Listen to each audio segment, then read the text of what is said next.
Hello good people of Ride On. Yes, today is yet another special day when one gets to play on a brand new toy, and an exciting toy for 2022, the new Triumph Tiger 1200.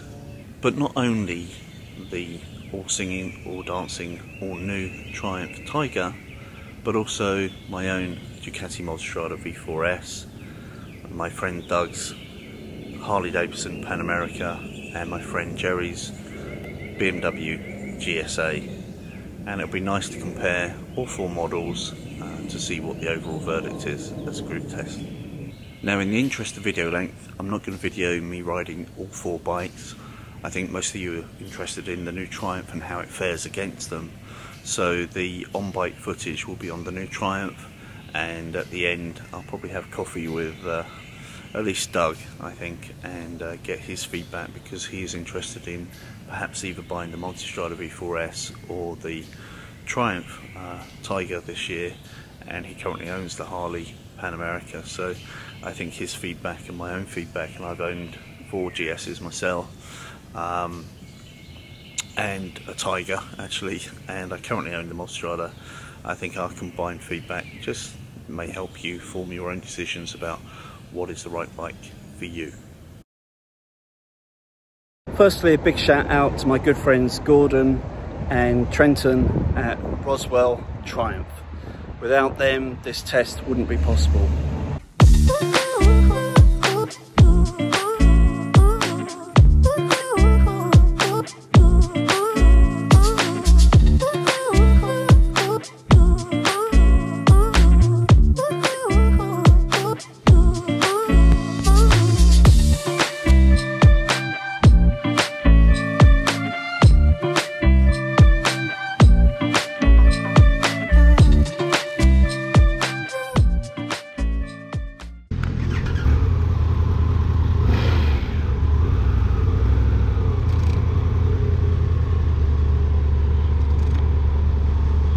Right, so here we go.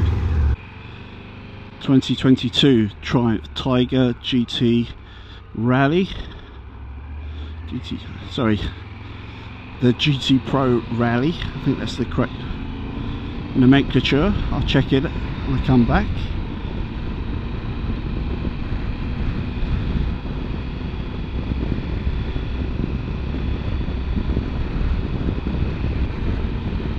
Okay, immediate impressions are quite a tall bike in the rally guise. Of course, they do the kind of GT road version, and immediately feels very solid, very planted, very reassuring.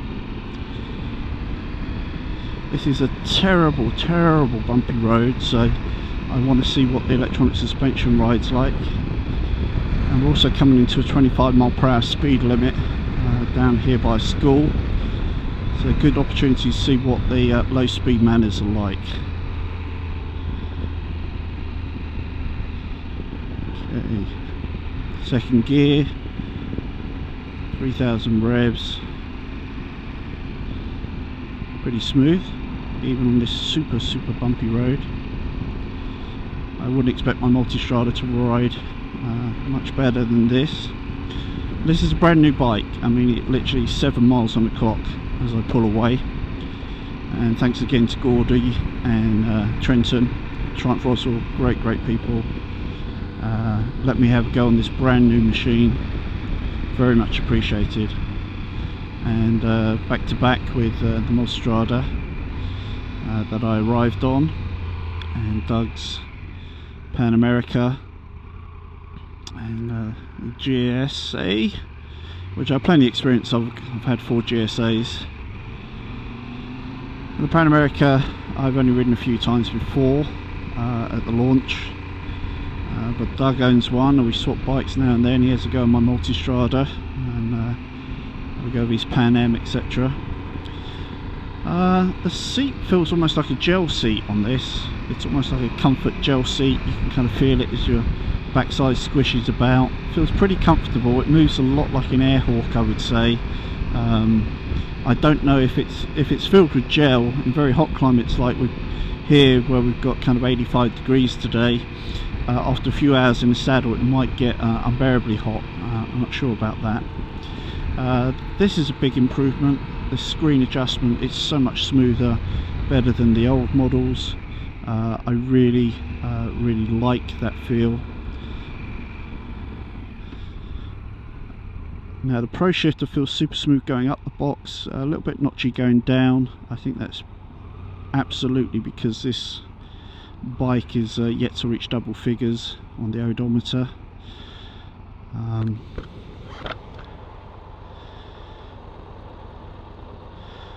I'm very pleased to say that the build quality and the fit and finish of this bike is significantly better than the show bikes that I saw. So if you're in North America and you saw the bike at the show, the Triumph kind of road show, then don't be put off by that, because the build quality of these production bikes is you know, very good.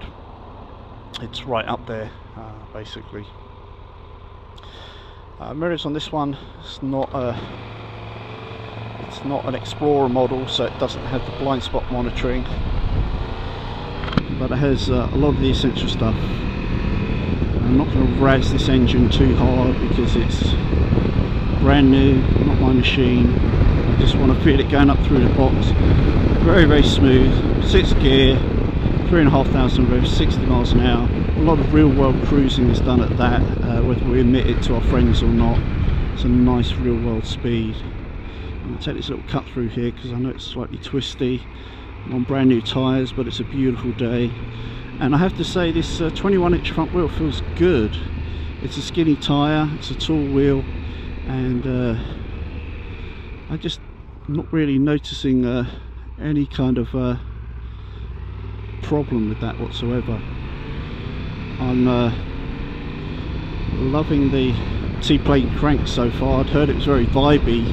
I don't feel it's vibey at all, even with such low miles on this bike. What I do feel is that it is changing the firing order to feel much more, with the T-plane crank, to feel much more like a twin. No bad thing, it kind of feels and even sounds a bit like a twin at the low revs, and as the revs rise we're going to see that's more akin to a triple as it revs out. You can hear that. It's very kind of second gearish. In fact, if we've got an empty car park down here, this is a perfect place to do some low speed maneuvers. I can already tell this is a world apart from the old model, where the old model was very top, it felt heavy and very top heavy, right? This doesn't. This feels great. They have moved the weight lower, they've moved it forward, and this feels like, well, this could be a Tiger 660 right here. I'm loving this low speed manoeuvrability, and I would say this actually has better agility and poise than my Multistrada. Lovely, very nice. What a nice machine. Okay, just a little bit of acceleration there. So I don't want to go too mad. This is a brand new machine. Somebody will need to own it at some point, and I want to respect that person, and also the Triumph Roswell for lending me this. But I'm experienced enough to know that there is plenty more to come. And in terms of power, well, look, you know, yeah, the Multistrada's got more power, the GS has got slightly more torque, but maybe this is fairly Goldilocks. And I would say when you ride all of them in isolation, they all feel fast enough, they all feel torquey enough, they all feel they've got enough horsepower, they never ever feel slow, they never ever feel like you're working them particularly hard. It's just a nice all-round engine in all of the adventure bikes, but I have to say this is particularly nice. It's very smooth. You must have a big balancer shaft in it because the crank is super smooth in operation, And I would say if you're used to inline 4s, particularly you're coming from an inline 4 and you like the smoothness of a 4, perhaps you're giving up sports bikes and want something more upright, but you still want that performance and that kind of smoothness, but without the buzziness that you sometimes get with a 4. I think this would be a really good choice. I'm feeling the kind of, yeah, I can feel the airflow with it down. I would normally have the screen down today, but I'll keep it up a little bit just so that the audio quality is hopefully good enough for you. But I think that would be quite good on the motorway. You've got these kind of clear winglets on the side to deflect a little bit of air around you, and of course you have the handguards for cold weather.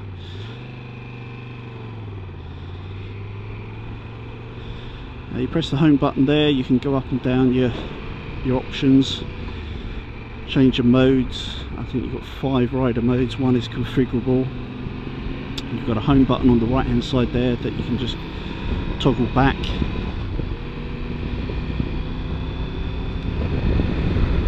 And leg room feels pretty good.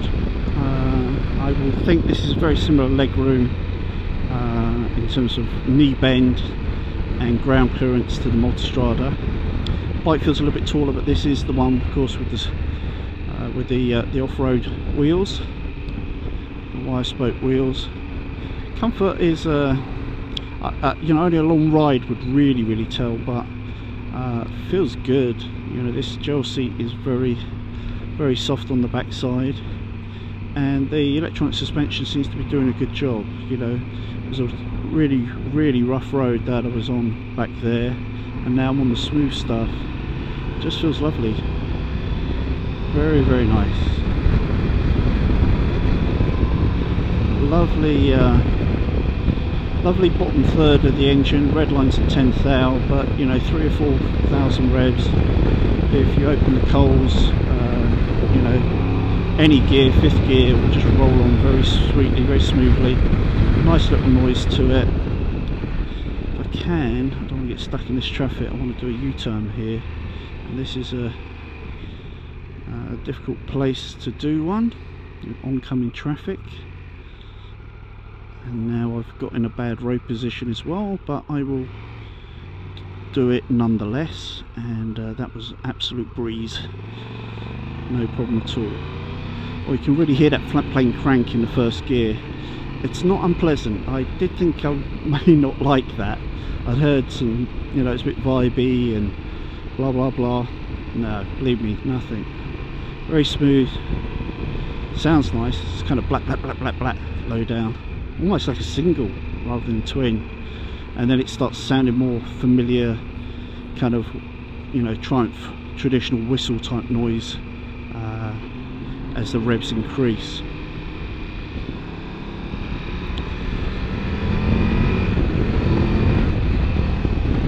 Like the Multi, very I think the speed on this would be very deceptive. You could certainly do a lot of miles on this. Still a quick standing test.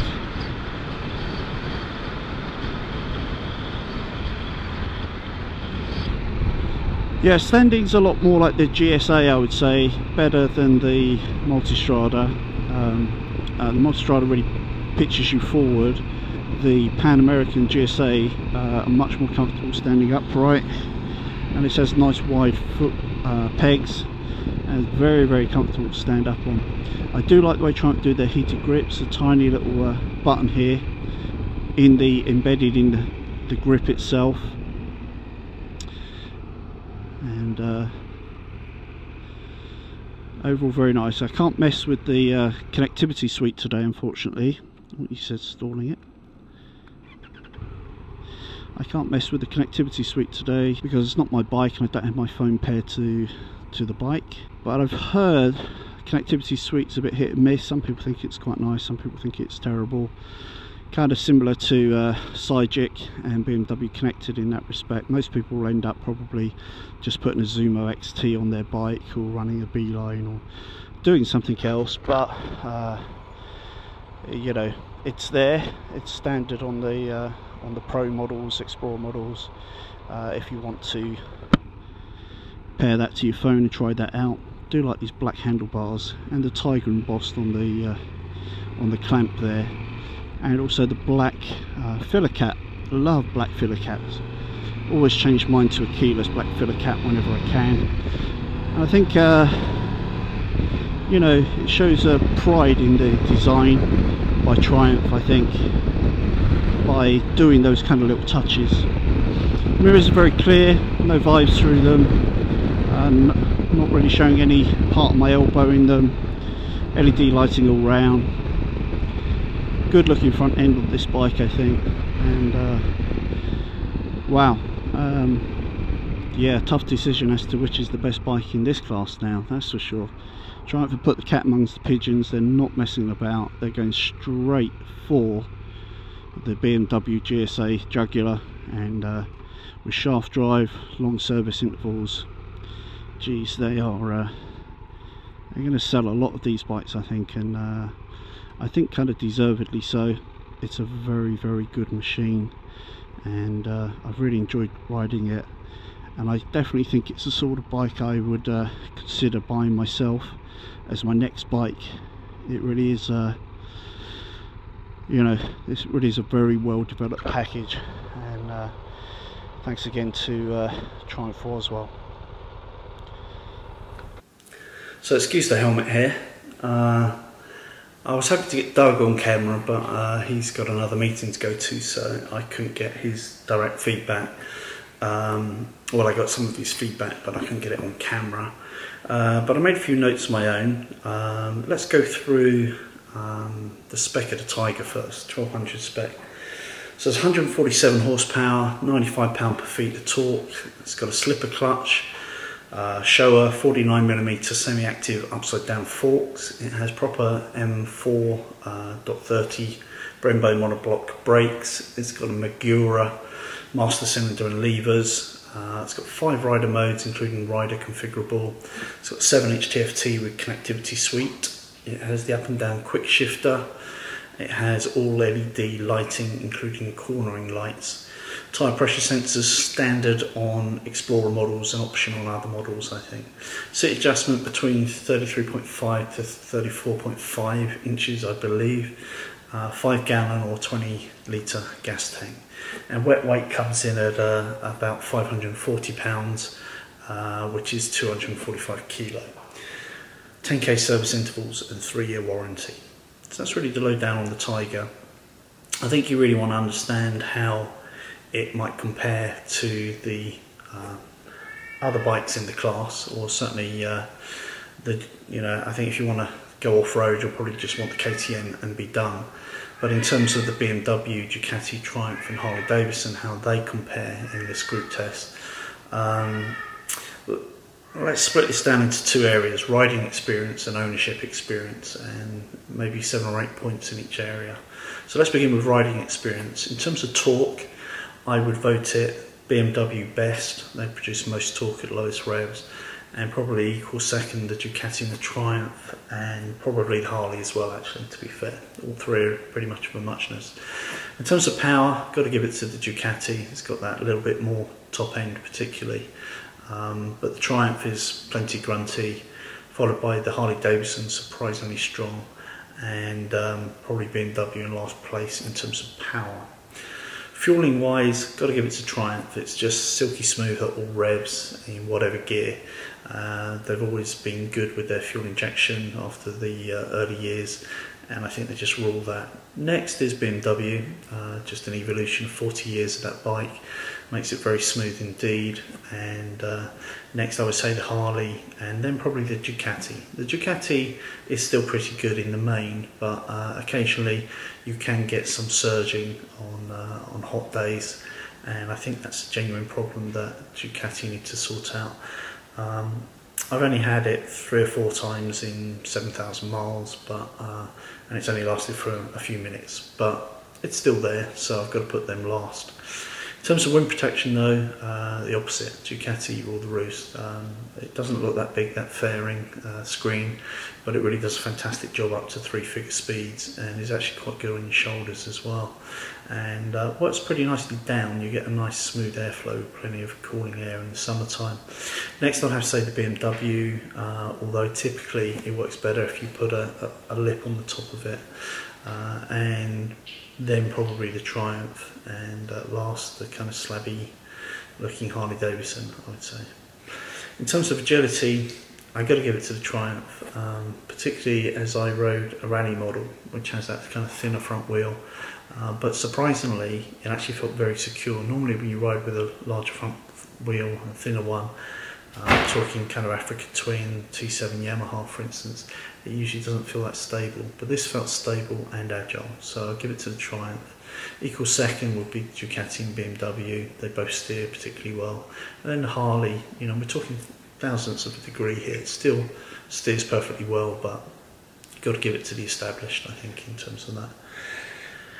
In terms of comfort, I think it's equal first. The Ducati has a nice flat seat and is just seemingly the most comfortable bike I've ever owned, basically. And I can't think of a more comfortable bike I've ridden, bar maybe the Goldwing. And the Triumph is equally good on first impressions. It has a gel type seat. I am concerned that it might get too hot in really hot climates in the peak of summer, but I should think for most of the year round it really is nice. It kind of feels like an Air Hawk, but a bit more supportive. In terms of equal second, you know, Harley Davidson and BMW, I think both of those could benefit from aftermarket seats. Not that they're bad, particularly if you're coming from a sports bike. In terms of sound, equal first with the Ducati and the Triumph. I think the Triumph sounds better low down with the two-plane crank, producing nice studding kind of twin noises, and in the mid-range, that nice Triumph whistle. The Ducatis sound a little bit rough low down, being a V4, but once they're singing, they sound great as well. Always very special. In terms of sportiness, I have to give it to the Ducati. I think, you know, it's probably got the best suspension for hooning around, and it's a Ducati. It's obviously sporty. The Triumph is surprisingly good. You could really hustle that bike. I think a good rider aboard the Triumph isn't going to be left behind by anything. And the BMW is surprisingly good. Always surprisingly good, because it's very usable torque. And it steers well, that bike, and benefits on the telelever. But I think in this company, probably third place. And again, you know, the Harley Davidson, the kind of nearly bike, it's really a 1.0 version bike, really. So let's move on to the ownership experience. In terms of practicality, pretty much a straight tie. You can take pillions, you can take luggage, you know, you've got some weather protection, you've got heated grips, yada yada yada. These are very practical bikes. They are the camel, they are the workhorse of the motorcycle world, and all feature well in terms of practicality. But talking of features, I think you have to give that to the Ducati. Blind spot monitoring, active cruise control, USP, you know, heated front and rear seats as standard. You know, it's a very tech bike, that, you know, tyre recalibration software for when you change tyre compounds, for instance, and anti-wheelie, and, you know, dialable modes. You know, you've got to give it to the Ducati every time. Triumph aren't far behind. A lot of configuration adjustment in their riding modes, and plenty of features, including blind spot monitoring on the Explorer models. BMW just a little bit behind. They will benefit, I'm sure, in future updates with the 10-inch TFT, but at present they've got the smaller one, and it works pretty well.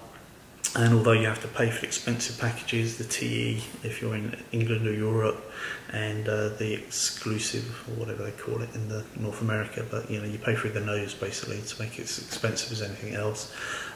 You start getting some decent features then, you know, like TPMS, etc. Harley Davidson training a little bit.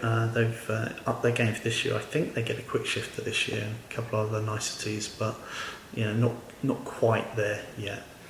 In terms of build quality, I have to give it to the Bavarian boys. BMW been building that bike for 40 years, and it's like a brick, you know what, house. It's just, you know, it's just hewn from solid granite. So they use the word unstoppable, and I think that's fair. It's a solid bike. That second has to be Ducati, and that's a surprise if you're an older rider and you're used to some of the older Ducatis not being so good. They really are very strong in the quality department these days, and I think Triumph is up there as well. The show bikes were a mess and didn't do Triumph any favours really by having them on display, but I'm very pleased to see that the production bikes are beautifully screwed together, just as nice as anything else in the Triumph showroom these days, which is quality basically. So I think they are kind of equal second, Ducati and Triumph, and Harley just training a little bit. It's just little things that you know you can spot, like the the kind of Mickey Mouse screen adjuster and things like that. It's just not quite there. In terms of economy and range, you've got to give it to the BMW because it's a twin. It's very, very frugal, and that helps also that you get large tanks with the BMW as well. So I have to give it to that. Second's got to be the Triumph. They always have good fueling, but it is a triple. And then probably the Harley Davidson is kind of equal second really with the Triumph, and the thirsty Ducati, you pay the price at the pumps for that. It's kind of got one of the smallest tanks, and it's certainly the thirstiest, but it's offset by the performance. So it's what's important to you really, whether you're commuting or having fun at the weekend.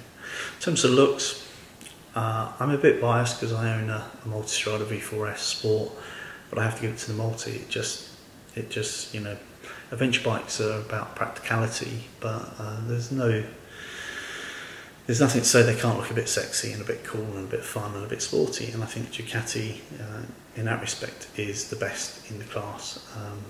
I would say next is probably the Tiger or Rally models.